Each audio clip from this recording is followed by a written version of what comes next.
Welcome to another episode of the K&A Football Podcast.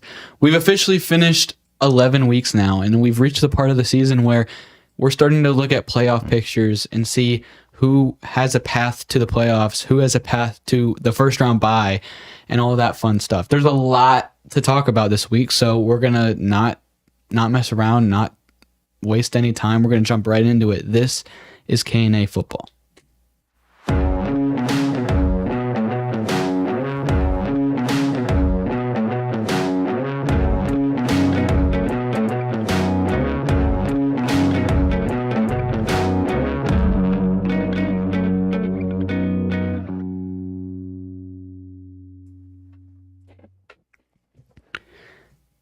And now for the second straight week, I do not have Austin sitting across from me.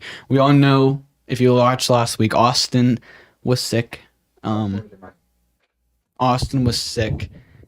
And so the podcast virus went from me, then it went to Austin. We were all expecting it to go to Debbie, but it turns out it just got a lot worse for Austin.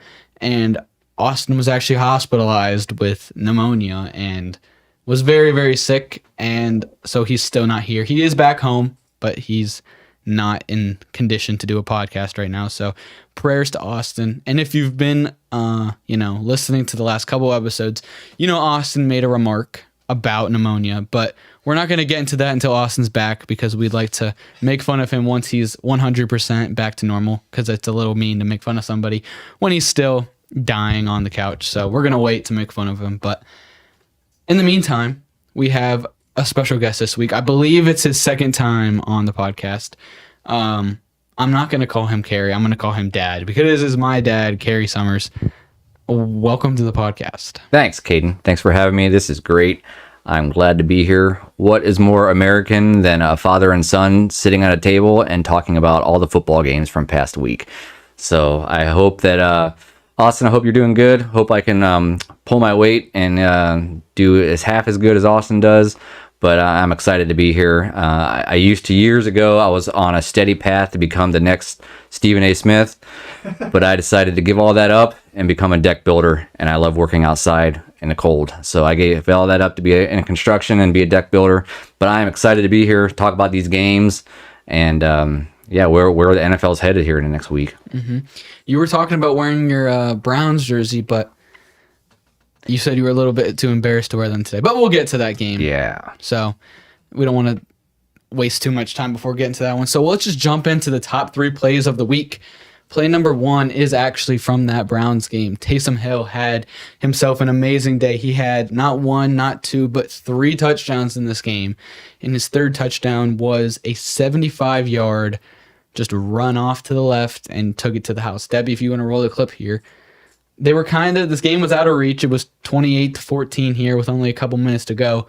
But Taysom Hill, just like I said, extends his incredible day, runs out. Wasn't too much of a great effort by the defense there. Just slipped around the defense and took it 75 yards to the house, almost untouched.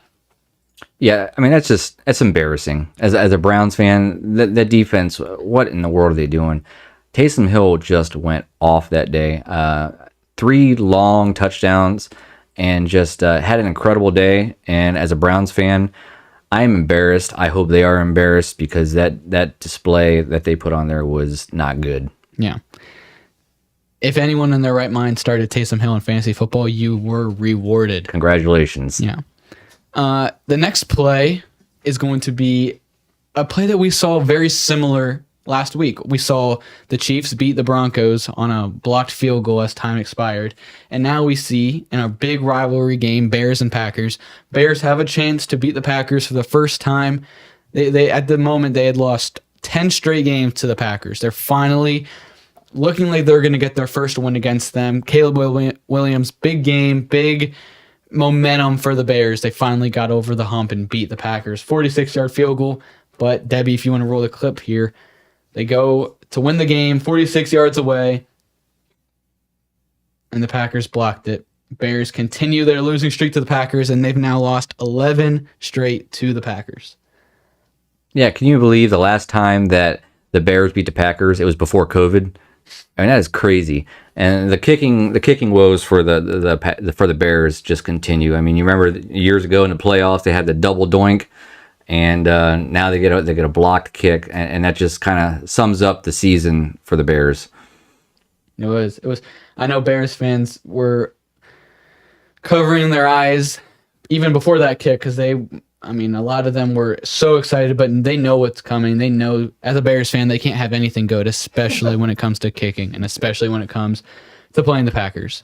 But the third play now, we have one of the games of the year, one of the biggest games of the year. You got Bills and Chiefs, the previously undefeated 9-0 Kansas City Chiefs. And 4th and 2, with about 2 minutes to go in the game, the Bills have a chance to kick a field goal and go up by 5.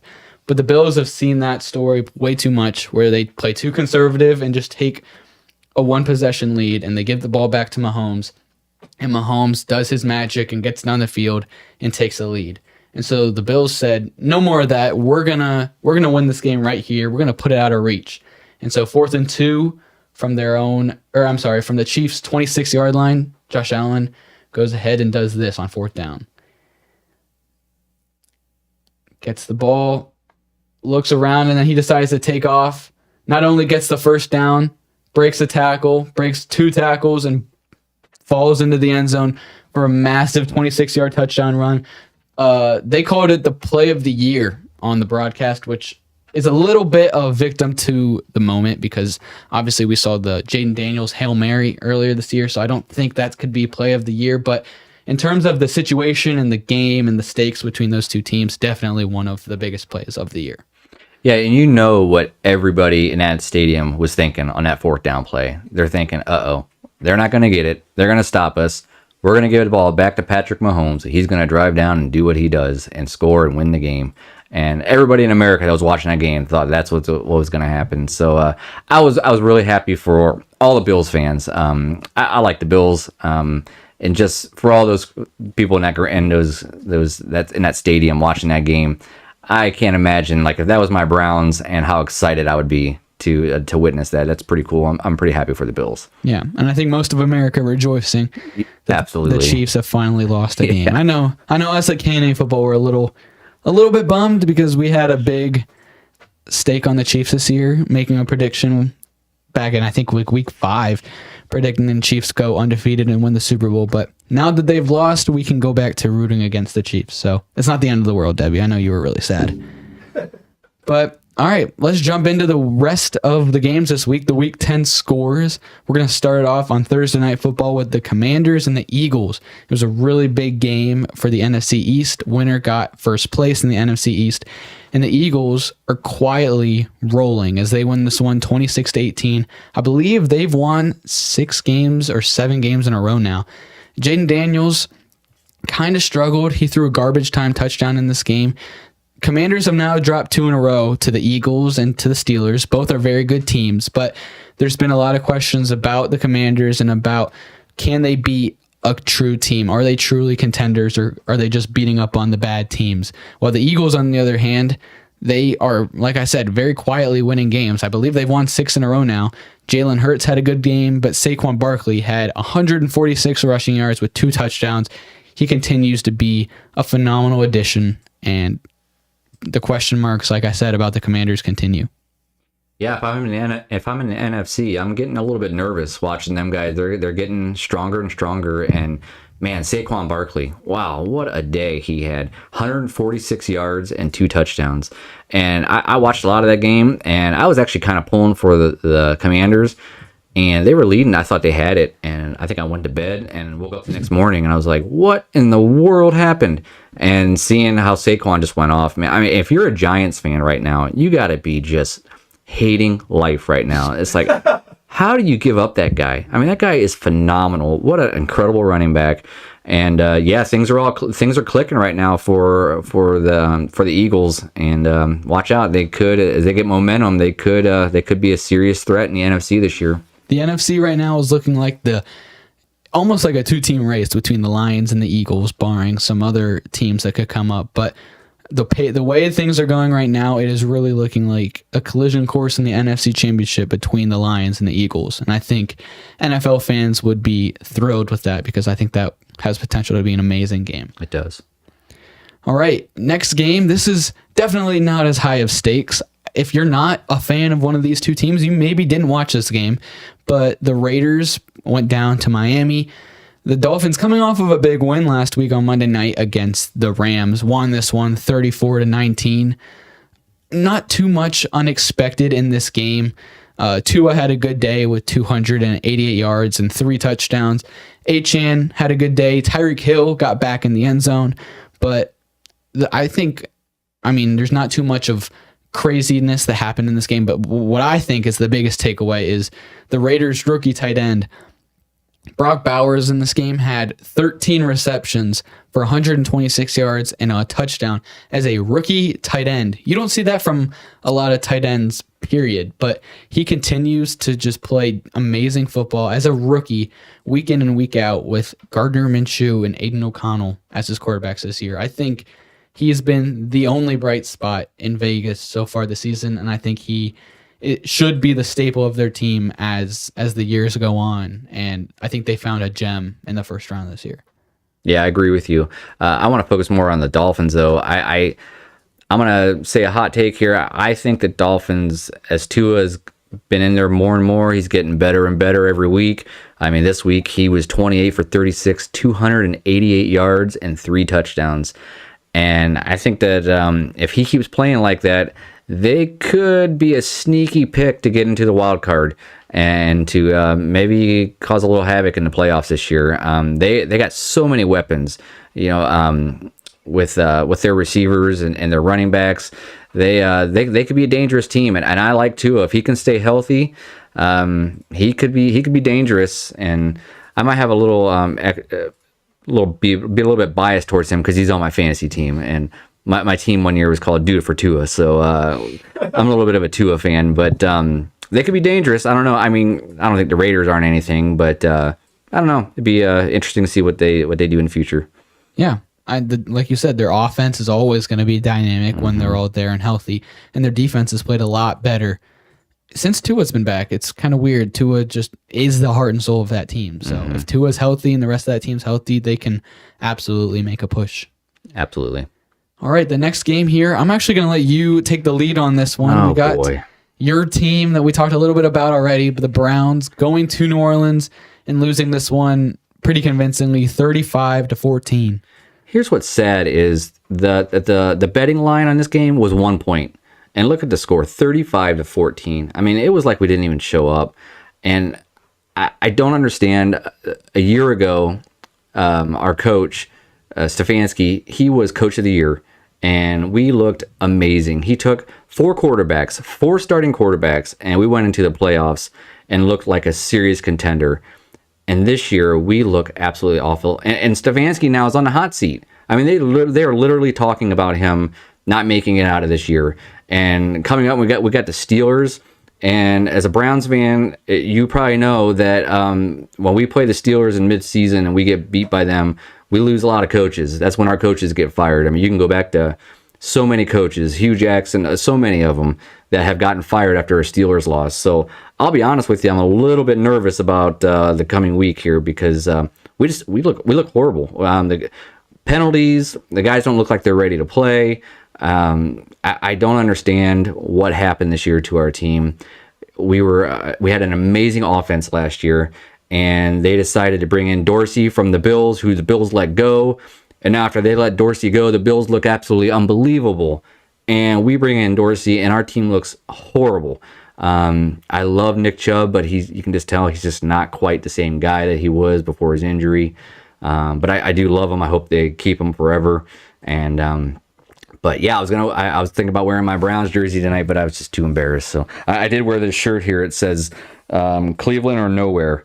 I don't really know what that means, but I like it. I guess that means I'm a Browns fan, a Cavs fan, and a Guardians fan. So, but yeah, it was a bad game. Saints aren't even good. I'm sorry, they're just not very good. Taysom Hill just went absolutely off on us. How do you not playing for that guy, and I think they focused more on shutting down the running back. I can't think of his name. Kamara, and they did a good job of that. He didn't do much, but holy smokes, man! Taysom Hill just went off, and Derek Carr. I think in his last 5 starts, I think he's 5-0 against the Browns. You mentioned that before the game, yeah.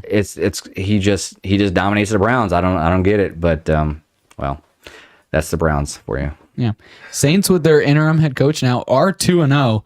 I mean, yes, the one win was against the Browns, who are sputtering right now, but the other was against the Falcons, who I guess are also sputtering. But if he continues to win, the Saints got to look at him as a potential, interim coach that they then hire as the full-time guy. But on the other side of it, on the Brown side of it, Jameis Winston, I know they didn't win the game. I know they only put up 14 points, but threw for 395 yards and 2 touchdowns. Yeah, he looked good. That's not a shabby performance by any means. Right. He did a really good job. It's a lot of fun to watch Jameis because he does not care. He will throw. If he throws 3 picks, he's going to keep throwing. So, all right. Next game was a close one. Colts going to the Jets. The Jets, who we've talked about a lot this year, they had all these aspirations and they keep losing. And they're like, oh, next week is the week. They're still going to make that playoff push. I think it's official that their season is over. Jets lose to the Colts 27-28. Aaron Rodgers continues to struggle. The Jets continue to struggle. Anthony Richardson was back in this game. He was benched for 2 weeks, and now he won. He played actually one of his best games of the season, maybe of his career. So now Bryce Young has looked better since his benching, and now Richardson in his 1 game back looks better after his benching. So maybe the Bears got to go ahead and bench Caleb Williams. Maybe teams that have these young rookie QBs need to take a little bit of time, not throw their guys into the fire, let them sit, even if it's just for 2 or 3 weeks, and then go ahead and put them in. That's what we used to see in the NFL, but now everybody decides they need to throw their rookie QB in there right away, and it seems to mess with their development a little bit. But in this game, Anthony Richardson, he was able to run, like we always know. He had a rushing touchdown. He had a lot of yards, but he threw the ball 20 for 30. Anthony Richardson normally is below 30 or 40% completion percentage, but he went 20 for 30 passing in this game, 272 yards and a touchdown. He had a very good game throwing the football. Led the Colts to a come from behind winning at the very end of the game. Breece Hall, he had a good game with 78 rushing yards and a touchdown. He also had a receiving touchdown, but I mean, the Colts, I don't think a lot of people are going to say that they're going to make the playoffs, but if they continue to play pretty good football like they did in this game, I mean, they are 5-6. They could try to squeak their way to a wild card spot, but I don't think a lot of people are expecting that too much. Yeah, the Colts, I think they need to get Jonathan Taylor going. He had a rough day, only averaging 2.4 yards a carry, and just didn't have a good day. If they can get him going some more, that would open it up a lot more for Richardson, and I think that would help the Colts out a lot. With the Jets, and if you think about it, what week was it that they fired their coach, Saleh? Like, I don't know, 4 weeks ago or so. And since they have fired him, their defense has given up. I don't know the exact number, but it's like an average of like 10 more points a game.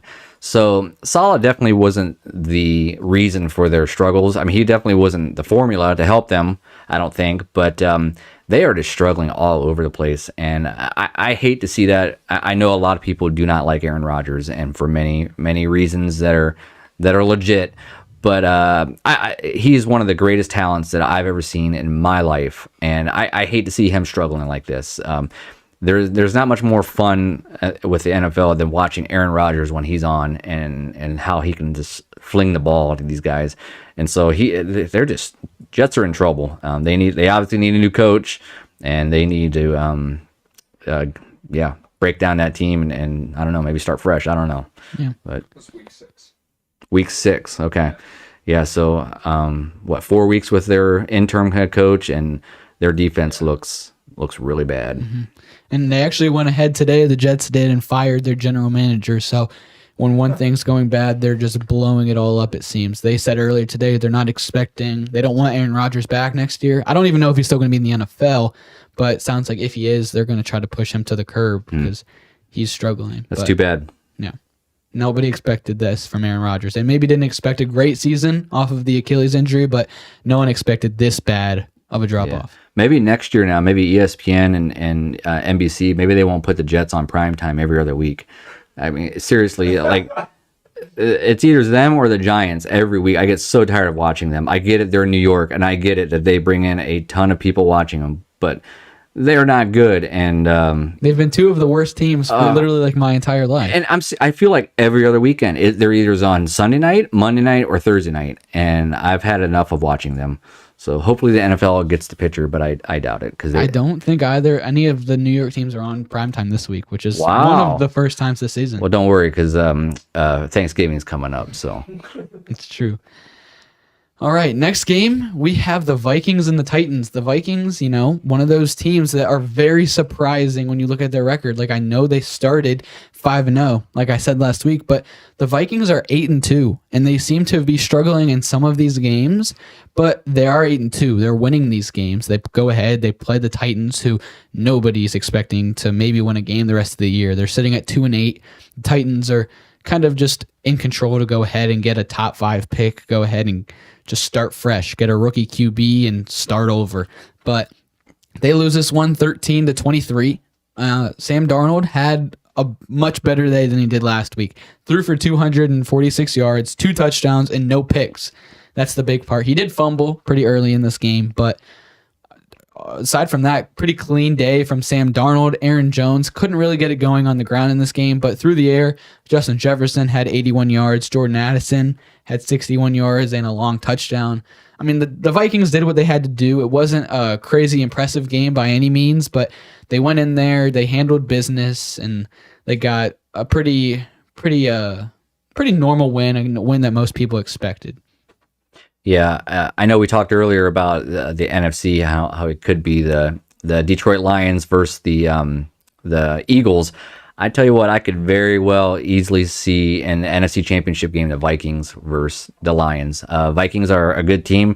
They do. It seems like they just do enough to win, but that's all you got to do in the NFL.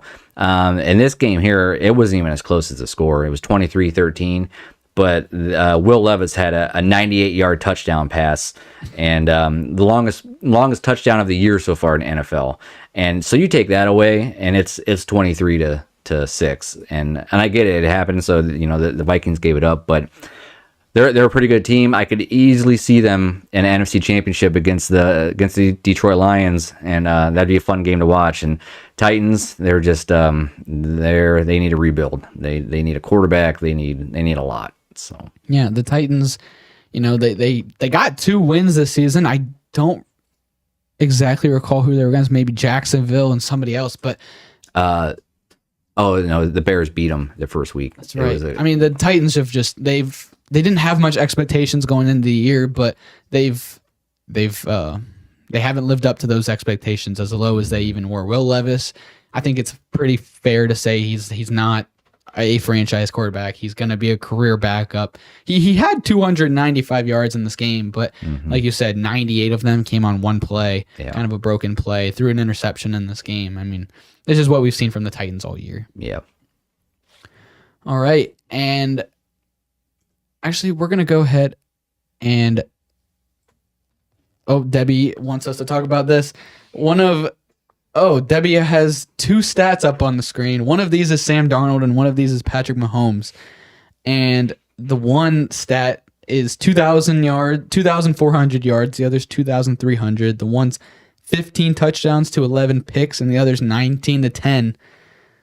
I'm assuming the one with better stats is Sam Darnold, because Sam Darnold has had a crazy year so far this year. Yeah, the bottom one is Sam Darnold. Yeah, so the one with way more touchdowns and one less interception and a much higher QBR is Sam Darnold, who's had a very good, almost career-reviving year. So if he can continue to do this, maybe he won't be the starter in Minnesota because they got handoff boy Michigan JJ McCarthy there, but maybe he goes and gets a starting job somewhere else because he's completely revived his career, it seems, this year, and he's got the Vikings at 8-2. Yeah, I'm happy for Sam Darnold.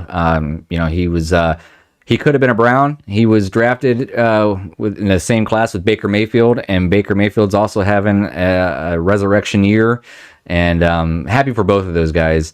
I'll be honest with you, I don't watch a lot of Vikings games, but I watch the Red Zone channel, and the things I see, he's doing enough to get him to win. So his stats look good, and that's all you can ask for an NFL quarterback, is just get you that win.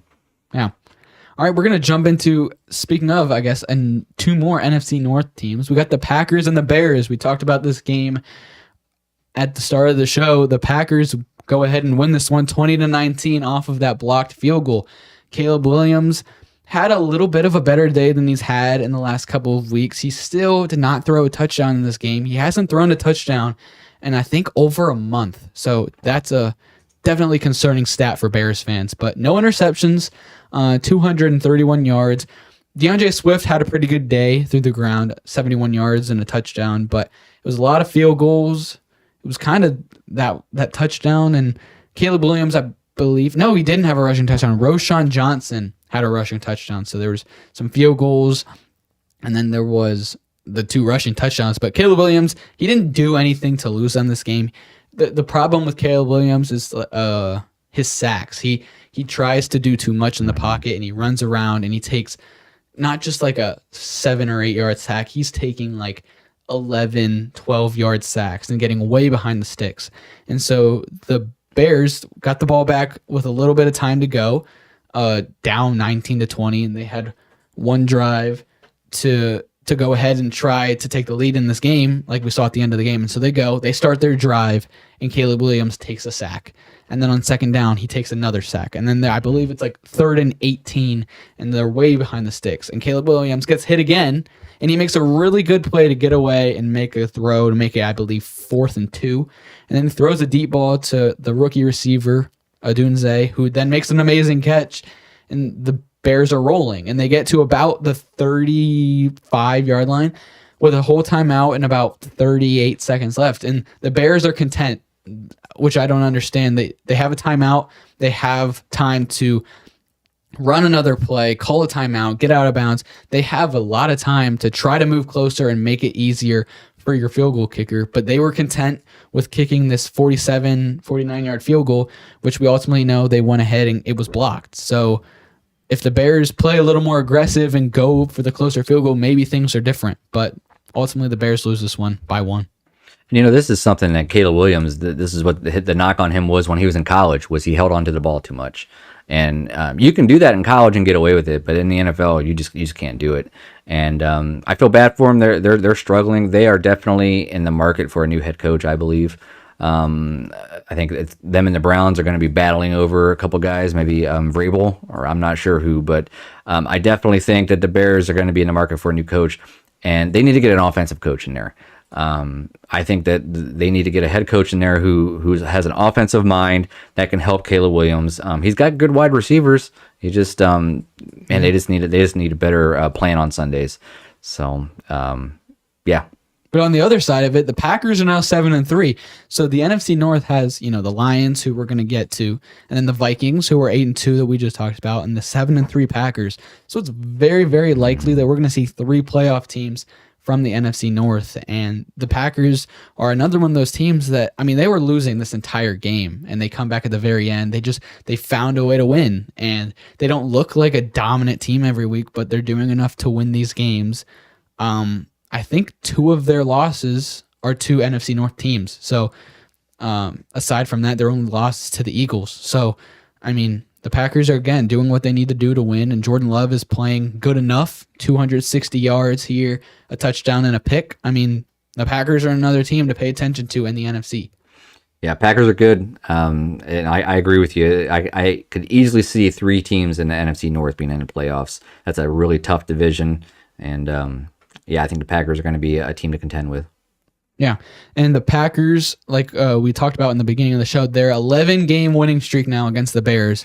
It's crazy. It's the longest winning streak by either team in their 104-year rivalry, which, completely understandably, 11-game winning streak against one team is unheard of. You sometimes will see that in college between someone like Alabama and Texas Community College State University, but like the Packers, like two good NFL teams, beating that 11 times in a row is insane. That means it's at least been 5 years then, because they play twice a season. So 5 years now, almost 6 years since the Bears beat the Packers, which is insane.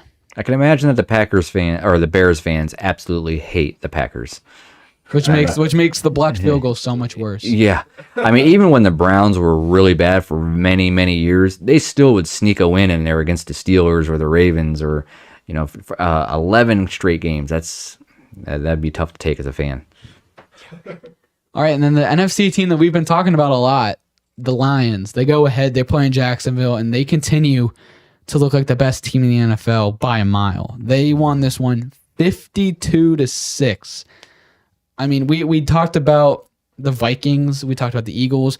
We keep saying I could very well see this team being in the NFC Championship against the Lions. Like, I think it's just slotted in there. The Lions are going to be in that NFC Championship. They are playing such good football. There is no weakness seemingly on that team right now. Jared Goff threw for 412 yards and 4 touchdowns in a game where they put up 52 points and beat them by 46. And a game that he didn't need to throw a lot. He still did. Threw for 412 and 4 touchdowns. David Montgomery and Jahmyr Gibbs, that they're going to always have theirs in the game. 75 yards for Montgomery with 2 touchdowns and another 69 for Gibbs and a touchdown. Amon-Ra St. Brown, 161 yards, 2 touchdowns. Jameson Williams, 124 yards, a touchdown. I mean, the stats just are everywhere. If you had any Lions player in fantasy football this week, you won your week. I mean, 52-6 is incredible. The Lions moved to 9-1, so they're tied with the Chiefs now with the best record, but they've convincingly been a better team than the Chiefs so far this season. So, I mean, but on the other side of it, Jacksonville, I mean, they fall to 2-9. That's another head coach that is probably on his way out. But they continue to struggle. But the Lions, on the other hand, are just miles better than the league right now. Yeah, I mean, what else can you say? I mean, do the Lions seriously? Do they even have a weak spot on their team? I mean, their defense is phenomenal. They are so dangerous. You can't not watch them because when they get the ball, it's just, well, who's going to score this time? So I wonder how many times they sang that song at the stadium when they scored a touchdown. So last year, me and Kadin, we went to the Lions and Panthers game, and every time the Lions would score, they would have this song play, and the whole crowd would get into it. I don't even know the song, but it was a big chant, and they would do it. It's probably about a 45 to 50 second song, and so every time they score a touchdown, they do it. And of course, they were playing the Panthers. They scored a lot of touchdowns that game too. So. But we were laughing about it. When I saw the score, I was like, man, they sang that song a lot again on Sunday. So, man, Lions are rolling. They got everything going good for them right now. Their coach is phenomenal. It's got to be fun to be a Lions fan right now. I love the Lions. I love watching the Lions. I'm a big Barry Sanders fan. Everything looks like they're headed to the Super Bowl this year, which I'm happy for them, but it also makes me kind of sad because they're one of the few teams with the Browns that have never been there. So, but good for the Lions. I'm happy for them. I hope they keep rolling. Yeah, there seems to be no weaknesses on that team right now. None. All right, we'll move to the Rams and the Patriots. The Rams went ahead and won this one 28-22. Matthew Stafford had an amazing game as well. Only 295 yards, so maybe not Jared Goff level with 400, but he still had 4 touchdown passes in this game. Kyron Williams had a good game. Puka Nacua and Cooper Kupp back healthy at the same time. When they're both there and healthy, they're dominant, and that's an amazing offense. Puka had 123 yards and a touchdown, with Cooper Kupp had 106 and 2 touchdowns. I mean, that's a very good offense when they're all healthy and they're rolling. It's one of the better offenses in the league. Their defense is a little bit questionable, but Drake May had, I think, his best game he's had so far this season. 282 yards, 2 touchdowns, and 1 interception in the loss. The interception wasn't really on him. Demario Douglas, who he was thrown to, didn't really look up at the ball, and if he did, He maybe makes that catch. He maybe continues the drive, and the Patriots have a chance to go ahead and win this game. But I think Patriots fans, yes, they're 3-8, but I think they're very thrilled with how Drake May has played this year with the very, very poor offensive line, the very, very poor receiving core. He's throwing to Kendrick Bourne, Demario Douglas, and Kayshon Boutte. I mean, he's got a weak receiving core. First-year head coach. I would be thrilled with Drake May's play if I was a Patriots fan. Yeah, absolutely. I 100% agree with you. I mean, beginning of the year, before the season started, they were talking about Patriots having a number 1 pick this year, and they've won 3 games. But not only that, they do look competitive. Even in the games that they lose, they look competitive. I think that they have a future with Drake May. Again, 282 yards, and again, those receivers that you mentioned, I can't remember who they were because nobody knows who his receivers are. So sorry if anybody out there is a big fan of them and love their receivers, but they need some more weapons. So I think they got a future ahead of them. And boy, how about Puka Nacua? I love me some Puka Nacua. He's just a phenomenal receiver. He's back healthy. Cooper Kupp's back healthy. Rams are starting to roll. And they could be another team that could be pretty dangerous. You got Matthew Stafford and Kyron Williams. They got some weapons, and they could be a dangerous team coming down to the stretch. Yeah. All right, we're gonna move to the next game. I know this one you're not gonna enjoy talking about very much. Not at all. I believe your two least favorite teams in the league. You got the Ravens going to Pittsburgh in a very big AFC North game. The Steelers won this one 18-16. Oh, not 18-6. And the Steelers moved to 8-2. They're a game behind Kansas City, and people keep saying, all right, the Steelers, they're 7-2, but they haven't played anybody. They got to show that they got to beat these good teams. They're beating everybody that's on their schedule. They're just not playing, like the Lions or playing like the Bills. They're winning these games ugly. That's how the Steelers have kind of been for the last however many years now. They play good enough offense, and their defense just completely mucks the game up, makes it a slugfest, and they squeak out these wins. And you can't really argue with the results. They're 8-2. They're a game behind Kansas City for first in the NFC, which is insane because going into the season, I don't think anybody expected Pittsburgh to finish anything higher than 4th or 3rd in the division, and now they're in a tight battle for first in the AFC. And they're a team that nobody's when you talk about AFC contenders, you talk about Baltimore, you talk about Kansas City, and you talk about Buffalo, but nobody really mentions the Steelers because they just muck it up and they're not winning these games like a dominant football team. But that's their formula to win these games, and it's clearly working, and they're beating these good teams. So if it's working now, it can work in January, and they're a very interesting team to look at. Yeah, they're not very sexy. They won 18-16. They had 6 field goals? Yeah, I mean that's just crazy. No touchdowns, and you just beat the Baltimore Ravens. Beginning of the year, most people projected them to be the 4th team in the AFC North. 4th team, and here they are. Looking like a Super Bowl contender right now. They are so solid and so good. Makes me absolutely sick. But I can't deny it. Mike Tomlin is amazing. For you Steelers fans out there that wanted him out of here last year, what do you think of him now? Here he comes. He brings in 2 quarterbacks in the offseason, and both of them are battling for the starting position. And what does everybody say? When you have 2 quarterbacks battling for the starting position, that means you have no quarterbacks. Mm-hmm.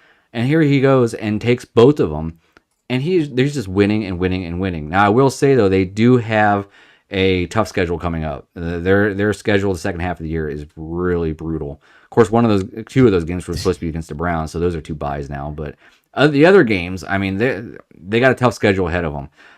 Ravens, I don't understand why they didn't give Derrick Henry the ball more. Man, oh man, he is just a beast running the ball. Just give him the rock and let him go. And man, he only rushed 13 times. And even it's easy for me to say now because watching the game, but even on that very end, they had a chance to tie it up, go for the 2-point conversion. That's what I was gonna say. Yeah, and they ended up give it to Derrick Henry. That guy, if he can get you 2 yards, and they do some fancy play. I don't understand. I don't know if they're just trying to get it too cute with Lamar Jackson. I don't understand, but they should have given the ball to Derrick Henry more. And yeah, and then you also got to remember too, Justin Tucker missed 2 field goals, and that just never happens. So a tough game, a great rivalry. I hate to admit it, but it's one of the best rivalries in football.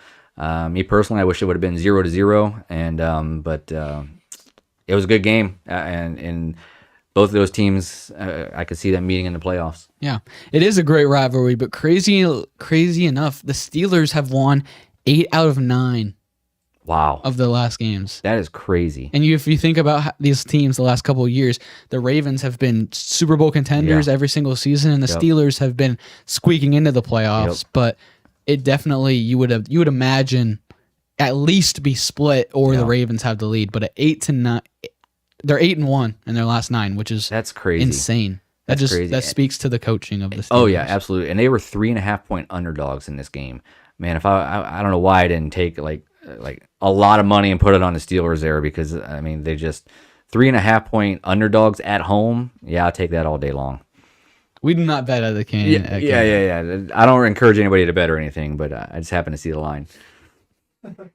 All right, we're gonna go to the 4:00 slate now. The Seahawks traveled to San Francisco in a big NFC West game, and they beat the 49ers 20-17. The 49ers fall to 4th place in the NFC West. Brock Purdy only had 159 yards in this game, 1 touchdown and 1 pick. He had another one, I believe, on the ground.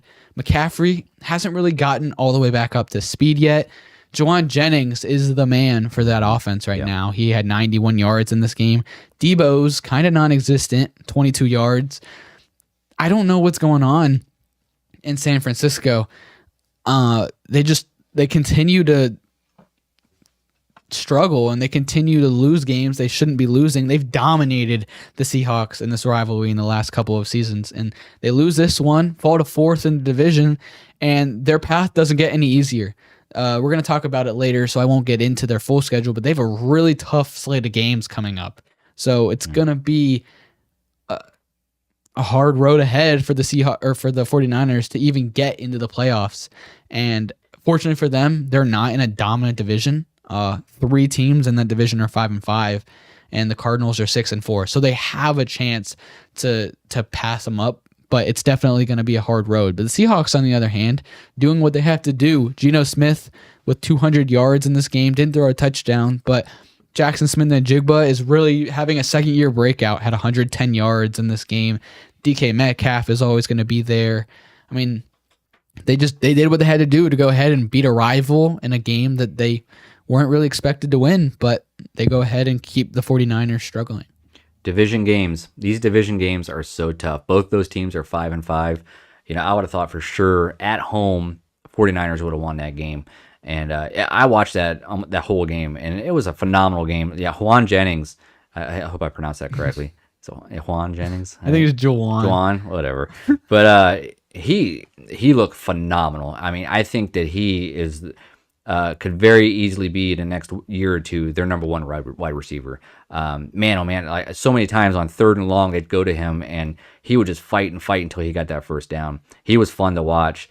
I will say, I think a turning point of this game was Nick Bosa got hurt, and when he got hurt, I believe that they didn't sack Geno or even get really good pressure on him the rest of the game. And that just shows you how big of a deal it is to have Bosa on that defensive line. And man, oh man, Geno Smith, he just drove him down the field and ended up beating him with his legs and scored a touchdown. And it was a phenomenal game. And both of those teams they're just 5-5 and just kind of right there in the middle right now.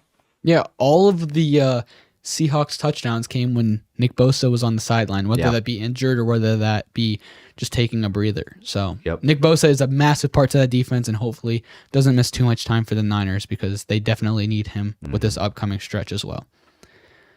All right, and then a very surprising game, what I believe at least is surprising, the Falcons traveling to Denver, going to the altitude, losing 38-6 to the Denver Broncos. Bo Nix had a phenomenal game here, 307 yards and 4 touchdowns for the rookie.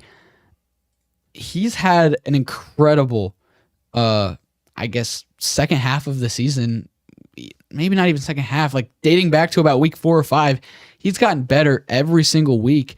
And a couple weeks ago, you would say not even a question, Jaden Daniels is the runaway offensive rookie of the year.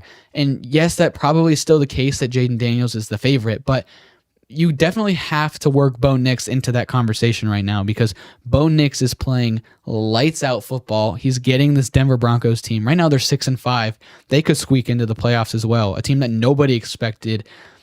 A lot of people expected to have a top 5 pick, and now there's conversation of them squeaking into the playoffs. Bo Nix is playing phenomenal football with not an incredible cast either. Cortland Sutton's their wide receiver 1, but he's nothing phenomenal. Javonte Williams, he's an all right running back, but Bo Nix and Sean Payton are just making things work. They have a phenomenal defense, but on offense, 38 points. You're making things work with your rookie QB. And the Falcons, on the other hand, they've been sputtering these last couple of weeks. They fall to 6-5. They lost to the Saints last week in their first game without Dennis Allen. And then they get demolished this week in Denver. Kirk Cousins had a horrible day. 18 for 27, 173 yards and a pick. Fourth quarter, he actually got benched, and they brought in rookie Michael Penix. He only threw 4 passes in this game, but the Falcons continue to struggle, and I know that they're still leading the division, but Tampa Bay is only a game or 2 behind, and if they continue to play like this, Tampa Bay is going to be right there with a chance to go ahead and take this division from them. I'm shocked by Bo Nix's performance. I would have thought at the beginning of the year that he was not going to be anything. I do think it's a lot to do with Sean Payton. Sean Payton's an incredible coach. And, man, when you got a great coach like that and helping a young rookie like that, you can just see him getting better and better every week. And like you said, he doesn't really have many weapons, but they do have a phenomenal defense. The Falcons, I don't know if it had something to do with the altitude out there at Mile High Stadium or what, but I'm very shocked because Falcon, I mean, Kirk Cousins was rolling for a while, and I guess just chalk it up to just having a bad day and just not a good game plan. But it was just, it wasn't much of a game. It was a blowout. It wasn't too entertaining. No, it was not. But one of the more entertaining games, one of the biggest games of the season, Chiefs and Bills. Like we talked about, the Bills go ahead and win this one 30-21, giving Kansas City their first loss of the season. Buffalo is now a half a game behind Kansas City. They have a bye this week. Massive game for the Bills.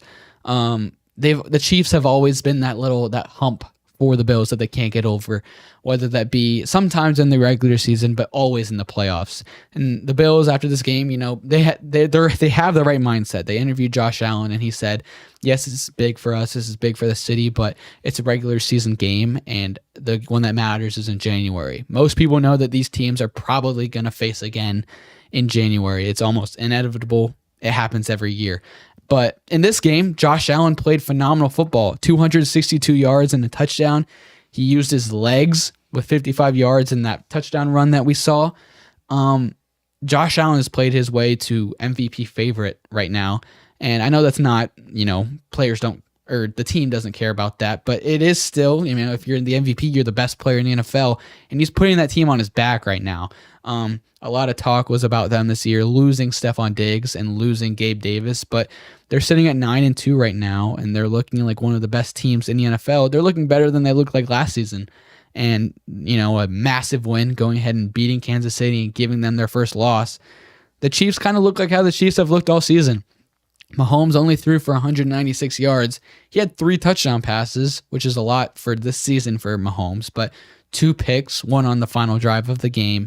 Kareem Hunt only had 60 yards, but Isaiah Pacheco does come back next week. But it's going to be really interesting this last month of the season to see the Chiefs, the Bills, the Steelers, and some other teams really battle it out in terms of playoff positioning. Because those teams are going to make it. It's just a matter of what seed and where are they going to be going when it hits January. If you're an NFL fan, you got to just enjoy this rivalry. Patrick Mahomes versus Josh Allen. It reminds me of Brady versus Manning. Montana and whoever, Montana Elway, Montana Marino. Just this is a great rivalry we're watching. And I think it's going to be many more years of this rivalry. Just enjoy watching this. These two quarterbacks are so much fun to watch, and their teams just match up so good together. Every time they play each other, it comes down to the very end. And like Kadin said, there's no doubt they're going to end up seeing each other again in the playoffs. I am curious. I would love to know if Kansas City, if the players were that bummed about losing this game, because the pressure of being undefeated, that is a real thing. If you don't think that's real, just ask these players. It is a real thing because that's what everybody talks about. Hey, you're 9-0. Hey, now you're 10-0. And I remember hearing, I think it was Brady or Belichick, some of the players that were on the Patriots in 2007 when they went undefeated, went all the way to the Super Bowl and ended up losing. And talking about that pressure of that being undefeated, that streak. And if they could have went back, it almost would have been better if they could have lost a game, so they don't have to talk about it every week to the media and just don't have to think about it. And it's almost like, in my mind, I wonder sometimes if some of the players on the Chiefs were like, okay, well, now we got that out of the way. Buffalo, we'll see you again in January. And as of right now, they'd see him at Kansas City, and if they would meet. So great rivalry, so much fun to watch. Happy for the Bills fans.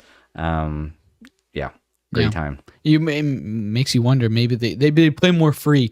They look like the Chiefs that we've seen the last couple of years, maybe in these next coming weeks, and they play the Panthers on Sunday. So if that's the case, we're about to see a 80-10 beatdown on Sunday. But what are you talking about?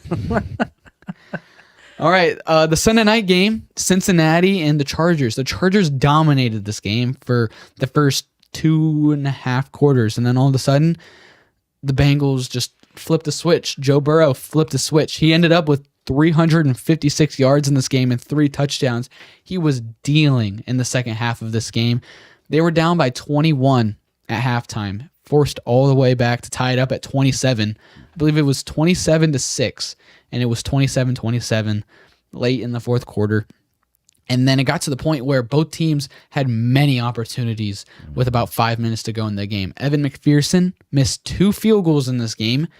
2 massive field goals with a chance to put it to 30-27, and then another chance to put it to 30-27. Missed both of them. And then the Chargers, they finally, the final drive, they go down, and J.K. Dobbins breaks off about a 25-yard touchdown run with 12 seconds to go.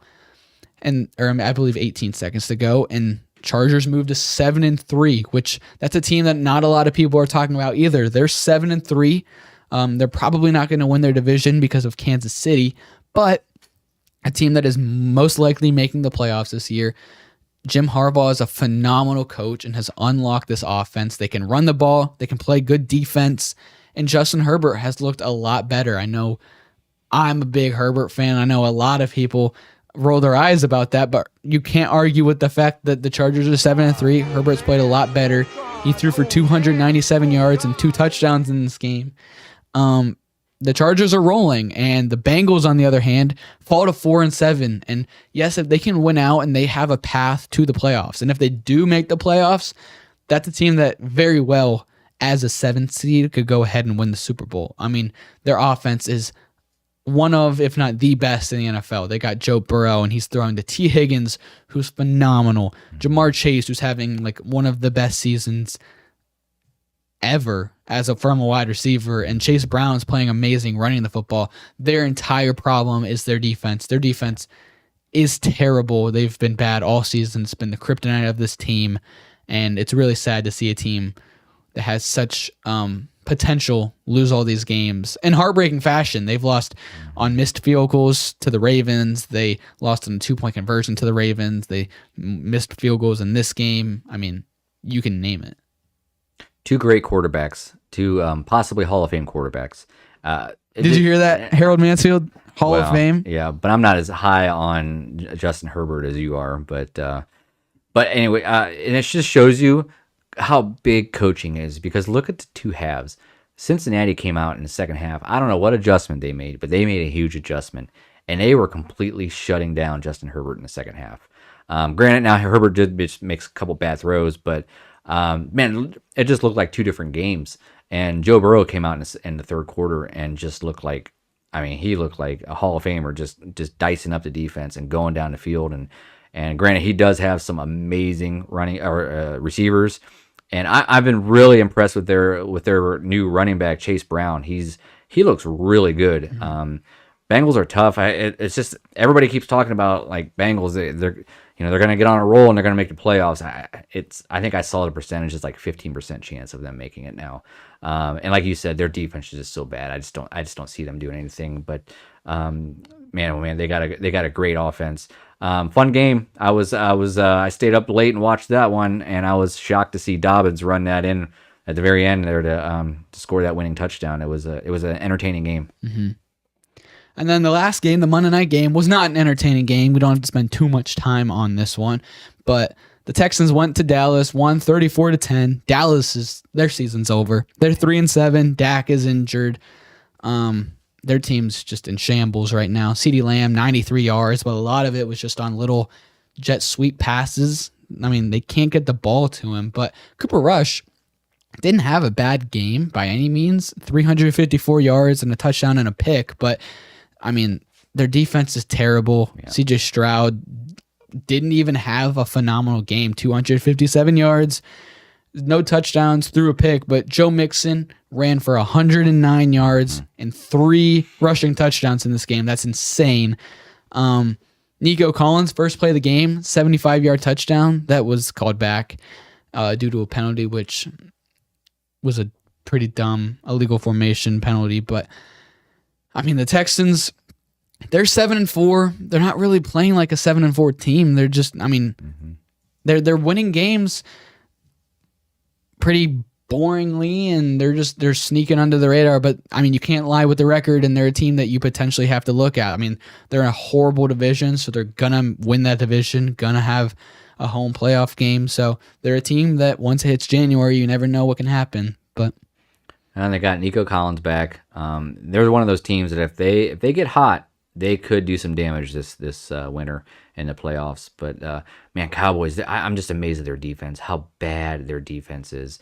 I mean, they look like the Browns yesterday. Really. I mean, of course they beat our Browns. They destroyed my Browns. So I'm just amazed. Just buckle up, NFL fans. Get ready for Thanksgiving Day. We got the Cowboys versus the Giants. What a phenomenal game that's going to be. Cooper Rush against Tommy DeVito.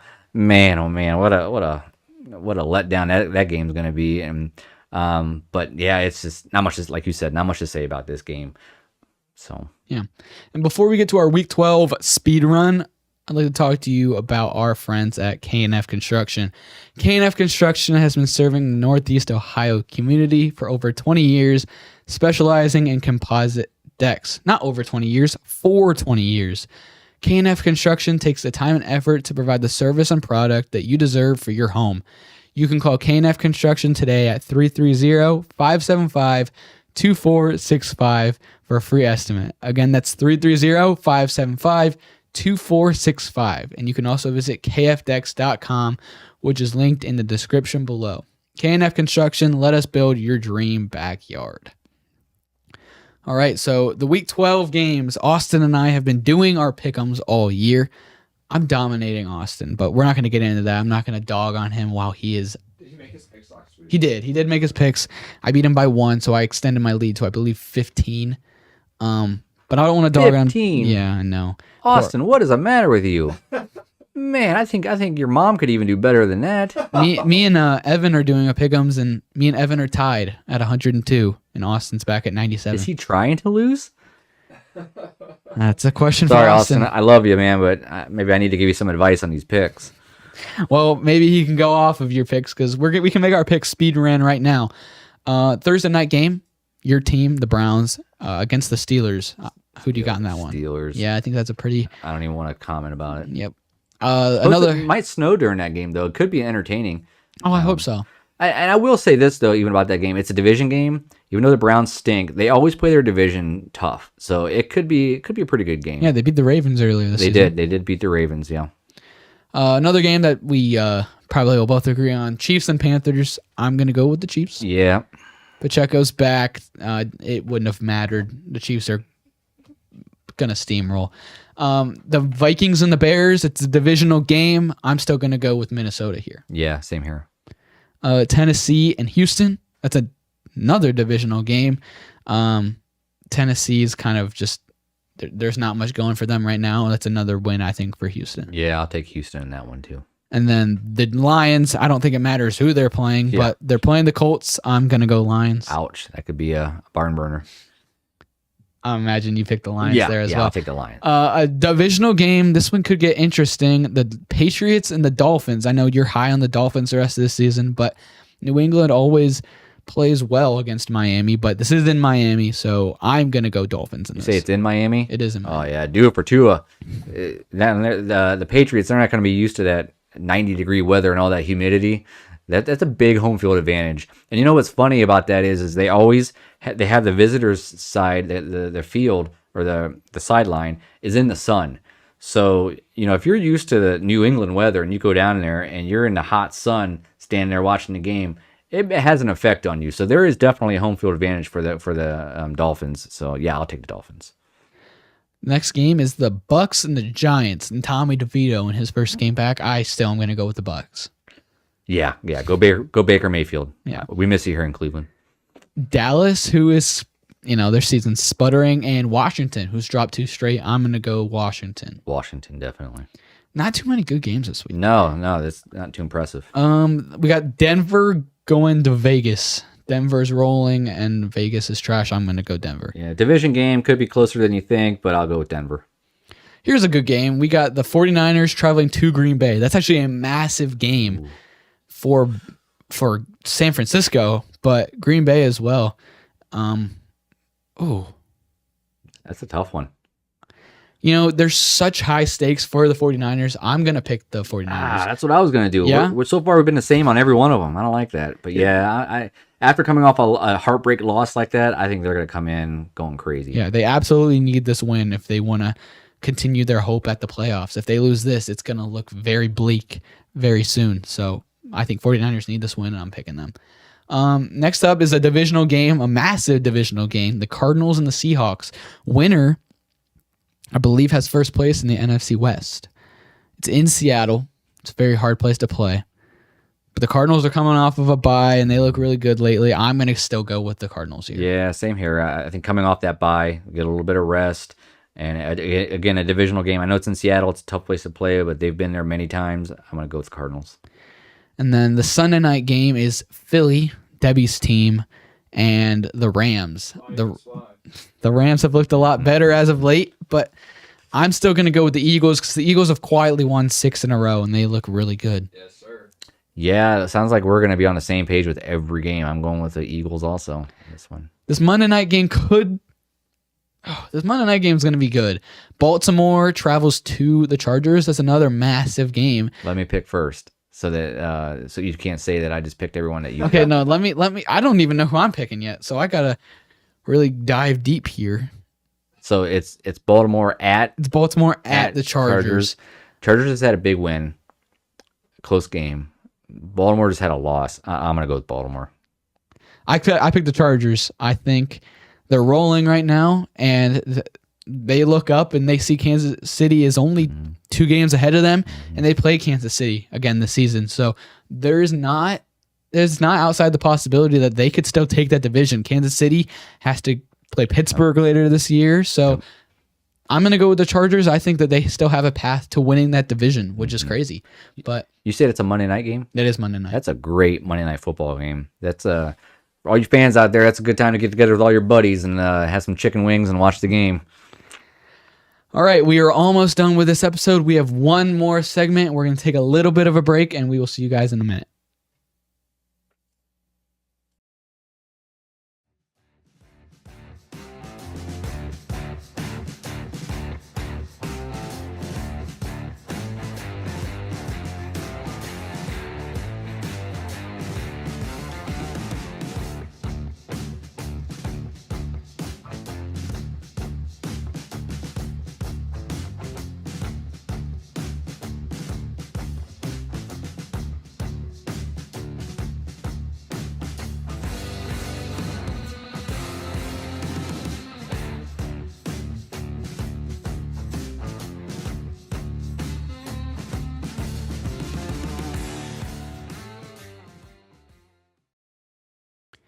Welcome to this week's segment of the week. This week, we're going to be doing Call It or Scrap It. Now, if you don't know how that works, Debbie has given us a question, and my dad and I almost said Austin. My dad and I are going to say if we would rather call it, like agree, we're going to call that play, or scrap it, say no, we disagree. Debbie has put the question in the doc, and this week's question is, the San Francisco 49ers will miss the playoffs. Do you call it or scrap it? Let me go first. Go for it. I'm gonna call it. They're in a tough division. They got a tough schedule, and they're just not looking like a team that can make it right now. I'm also gonna call it. Yeah. They're fourth in their division right now, but they are at 5-5. 3 teams are tied for 5-5 in that division, and the Cardinals are 6-4. But if you look at the Niners' upcoming schedule, they got the Packers this week, and then they got the Bills the next week, and then a couple weeks later they got the Lions. They maybe will win 1 out of 2 games. Even 2 out of 3 of those games might be a struggle, because that'd put them at 10-6 if they win out the rest of the season. And that's not even promising, because you have to play 3 more divisional games that they've struggled in this year. They don't have the tiebreaker against any of those teams. I believe they're 0-3 in their division this year. So they have a very hard path to the playoffs. If they win out, they're obviously in, but they have such a difficult rest of the season, and they've struggled so far this year. Brandon Ayuk, missing him has really been something that people didn't think was going to be too big of a deal, but it has been. They're 5-5.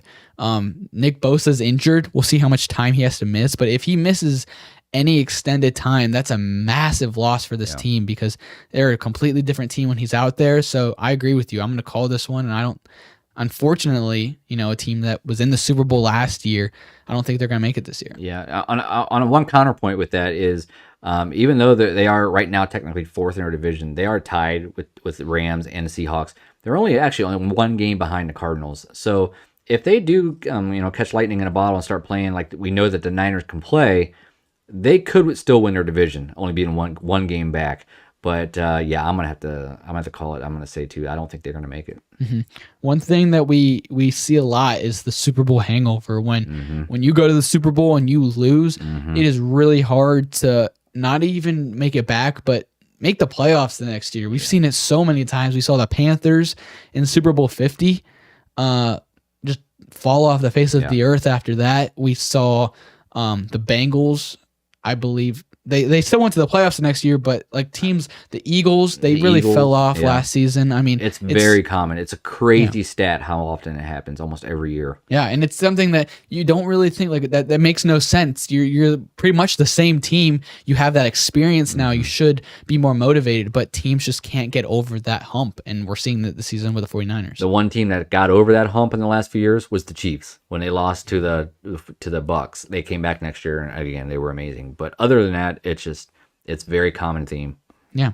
So there you have it. We both agree. We called it. 49ers will miss the playoffs. They have a really tough road ahead. So we'll see this last month of the season, how the season shakes out, and see if we were right or wrong. But that's going to do it for this week's episode of K&A Football. Dad, thank you for taking Austin's place this week. It was really fun. I know you have a busy life, busy day, but thanks for taking the time to do this. This was a blast. Something I always treasure to do something like this with the Kadin, and like I said, the American dream, sitting down with your son and talking about football. It doesn't get much better than that, So hopefully we were entertaining for you, and I hope I can do this again sometime. Yeah, absolutely. Thank you guys for watching, and we will see you guys next week for week 12.